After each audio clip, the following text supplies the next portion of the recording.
The sun rose quietly over the forest, but something was terribly wrong. There were no colors anywhere. Finley the fox blinked in confusion as he stepped out of his den. The trees were gray, the flowers pale. Even his bright orange fur looked washed out like an old painting. Finley touched a leaf. "What happened to you?" he whispered. Around him, the whole forest seemed tired and silent, as if it had forgotten how to smile. Finley took a deep breath. "If the colors are gone, then I'll go find them." And with that, he started his journey. As Finley padded through the dull, gray woods, he spotted something fluttering clumsily. It was Bria the butterfly, usually a swirl of rainbow colors, but today her wings were completely white. "Oh, Finley," she cried, "I can't fly properly. Without my colors, I feel so light and weak." Finley nuzzled her gently. "Don't worry, Bria. I'm going to find out where all our colors went. Come with me." Bria nodded and landed on Finley's head. "I'll try. Even if I'm not shiny today, I want to help." Together, they continued deeper into the forest. Finley and Bria soon reached the forest pond, once a sparkling emerald pool, now dull like cold metal. Sitting on a rock was Moss the frog, normally bright green, but now completely gray. "Moss, you too?" Finley asked. Moss sighed heavily. "My pond used to glow with color, but now it feels lifeless. I don't know what to do." Finley stepped closer. "We're on a mission to bring the colors back. Will you join us?"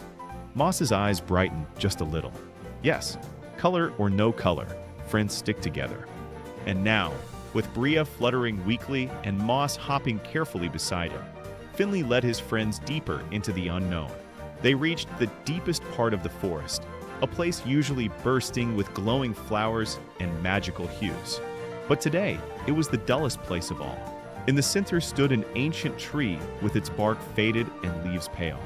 Finley touched it and felt a gentle pulse. A soft whisper filled the air. Colors fade when hearts drift apart. Finley, Bria, and Moss looked at each other, confused. Bria spoke softly. "But we haven't drifted apart, have we?" Moss croaked quietly. "Lately, we've all been so busy. I haven't visited either of you." Finley lowered his head. "I've been running around and barely stopped to say hello." The ancient tree whispered again. "When friends forget to care for each other, the forest forgets its colors." Finley turned to his friends with a determined smile. "Then we fix this together," he said. He wrapped his tail around Moss in a warm hug. Bria fluttered down to sit on Moss's head, giggling as he croaked happily. They laughed, talked, shared stories, and promised to always make time for one another. As they did, a soft shimmer began to spread from their feet, tiny sparks of color returning like drops of paint on a blank canvas. The trees brightened. The flowers opened. Bria's wings glowed with blue, pink, and gold again. Moss turned bright green, and Finley's orange fur blazed like sunset fire. The forest awoke in waves of color, brighter than ever before. The pond sparkled, the leaves shimmered, and sunlight danced across the revived forest. Bria twirled joyfully in the air. "My wings feel strong again." Moss splashed happily in his sparkling green pond. "This feels like home." Finley smiled as warm light reflected on his fur. "We did it. The colors came back because we remembered what matters most." He looked at his friends with soft eyes. "When we care for each other, life becomes colorful." The three friends sat beneath the ancient tree, now glowing with magical hues once more, knowing the forest would never lose its colors again as long as their friendship stayed strong.